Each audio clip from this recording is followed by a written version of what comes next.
ये स्टोरी मेरी है।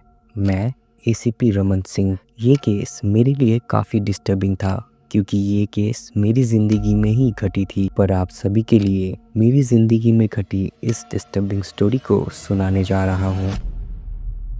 बात है 2009 की। मेरी पोस्टिंग तब पुणे के मोतीरी इलाके में थी।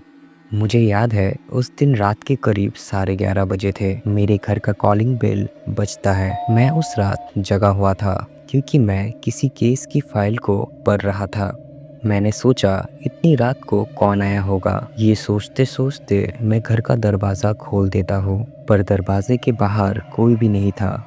पर दरवाजे के नीचे एक बॉक्स था। वो बॉक्स अच्छे से पैक किया गया था। मुझे लगा मेरी वाइफ आरती ने भेजा होगा क्योंकि वो आए दिन कुछ ना कुछ भेजती रहती थी। वैसे वो नौकरी के लिए मुंबई में रहती थी और मैं अपनी नौकरी के लिए पुणे में रहता था, और इसलिए वो आए दिन गिफ्ट भेजती रहती थी। खैर, मैं उस दिन उस बॉक्स को बिना खोले घर के अंदर रख देता हूँ और अपने केस फाइल को फिर से पढ़ने लग जाता हूँ। उस दिन उस फाइल को पढ़ते पढ़ते काफ़ी रात हो चुकी थी, इसलिए मैं अपने बेडरूम पर जाकर सो जाता हूँ क्योंकि अगले ही दिन मुझे पुलिस स्टेशन जल्दी जाना था और अगले दिन सुबह के 8 बजे पुलिस स्टेशन के लिए निकल जाता हूँ। उस दिन मैं अपनी ड्यूटी खत्म करके रात के 10:30 बजे घर पहुँचता हूँ। मैं उस दिन काफ़ी थका हुआ था, इसलिए मैं अपने लिए ड्रिंक बनाकर सोफे पर बैठता हूँ। ड्रिंक खत्म करने के बाद मुझे उस बॉक्स के बारे में याद आता है जो मेरी बीबी ने मुझे भेजा था, इसलिए मैं बॉक्स को खोलने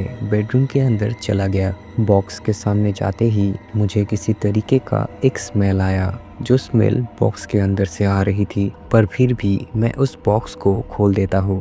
पर उस बॉक्स के अंदर जो था उसे देखकर मेरे होश उड़ चुके थे। उस बॉक्स के अंदर एक औरत का कटा हुआ सर था। देखने से लग रहा था वो औरत 60 से 65 साल की होंगी। उस बॉक्स को गौर से देखने पर मुझे उस बॉक्स के अंदर एक चिट्ठी मिलता है जिसमें लिखा था, तुम सबसे होशियार हो और सबसे चालाक, तो तुम मुझे पकड़ के दिखाओ। तुम्हारी वजह से मुझसे प्यार करने वाले हर एक इंसान मुझसे दूर हो गए और अब तुम्हारी बारी है। उस लेटर को पढ़ के मुझे लगा कि ये कोई क्रिमिनल होगा जिसको मैंने सज़ा दिलवाया होगा और वो शायद बदला लेने के लिए ये सब कर रहा है। मैं अपने मन में सोचने लगा कि इसके लेटर के हिसाब से ये मेरे करीबी इंसानों को चोट पहुंचाना चाहता है, तो ये औरत कौन है? शायद इस औरत के बारे में पता करने से हमें कातिल भी मिल जाए।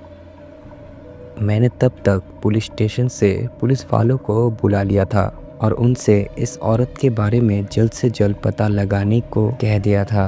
किसी तरह वो रात बीत जाता है और अगले दिन उस औरत के बारे में पूरा डिटेल्स मिल जाता है। उस औरत का नाम सीमा अरोरा था। सीमा अरोरा करीब 60 साल की थी और पुणे के डीके गवर्नमेंट स्कूल में मैथ्स टीचर थी। ये बात सुनकर मैं शॉक हो चुका था। सीमा अरोरा मेरी भी टीचर थी। मैंने अपनी पढ़ाई डीके गवर्नमेंट स्कूल से ही की थी। अरोरा मैम काफ़ी अच्छी थी।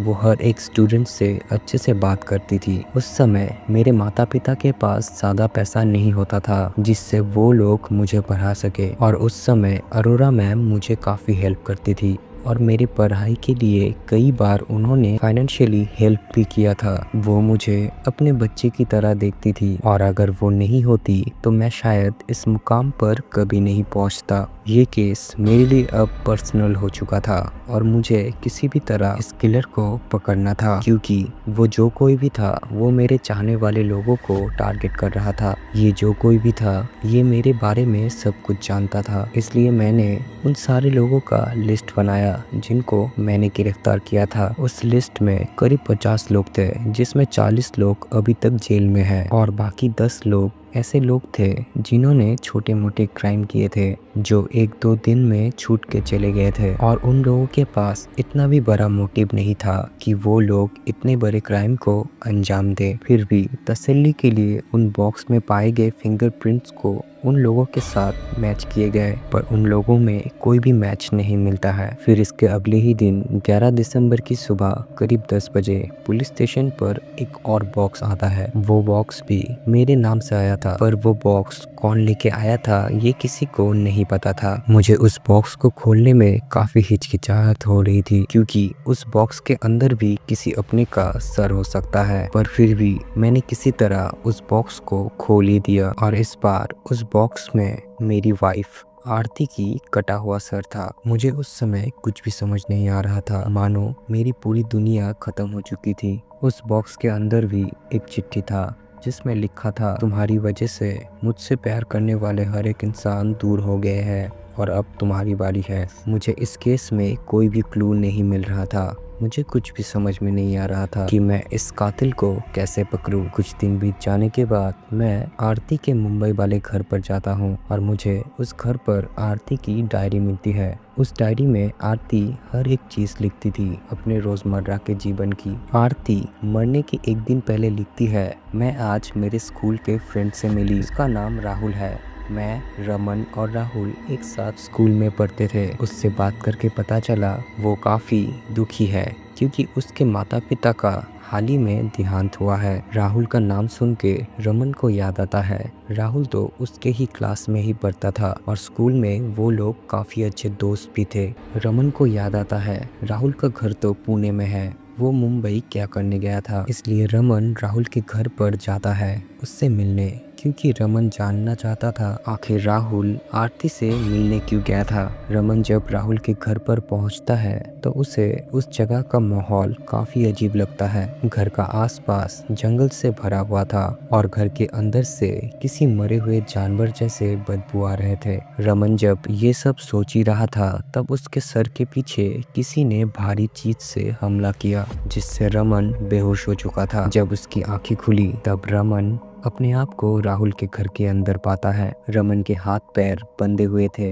और उसके सामने राहुल खड़ा हुआ था। रमन जब राहुल से पूछता है, तुमने मुझे ऐसे बांध कर क्यों रखा है? ये बात सुनते ही राहुल जोर जोर से हंसने लग जाता है और कहता है, तुम्हारी वजह से मेरे माँ बाप को मुझे मारना पड़ा।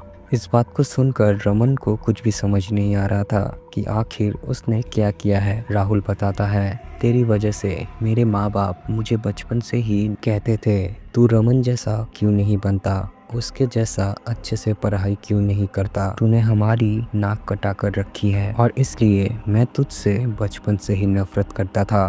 पर जब तूने आरती से शादी की तो मुझे और भी ज़्यादा गुस्सा आया तुझ पे, क्योंकि मैं आरती से प्यार करता था और उसी समय मैंने सोच लिया था कि मैं तेरी ज़िंदगी से उन हर एक इंसानों को छीन लूँगा जिनको तू प्यार करता है। राहुल के इतना कहते ही वहाँ पर पुलिस वाले आ जाते हैं। रमन को पहले से ही पता था कि राहुल ऐसा कुछ भी कर सकता है, इसलिए उसने पुलिस वालों को पहले से ही बुला कर रखा था। पुलिस वाले राहुल को गिरफ्तार कर लेते हैं। पुलिस वालों को राहुल के घर से उसके माता पिता का कंकाल मिलता है और आरती और मिस अरोरा की बॉडी भी मिलती है। राहुल एक साइको किलर बन चुका था, उसने 4 लोगों की जान ले ली थी। ये कहानी काल्पनिक है। अगर आप सभी को ये सब काल्पनिक कहानियाँ पसंद आती है तो कमेंट करके ज़रूर बता सकते हो। दिस इज़ इट, आज के लिए इतना ही। मिलते हैं अगले वीडियो में।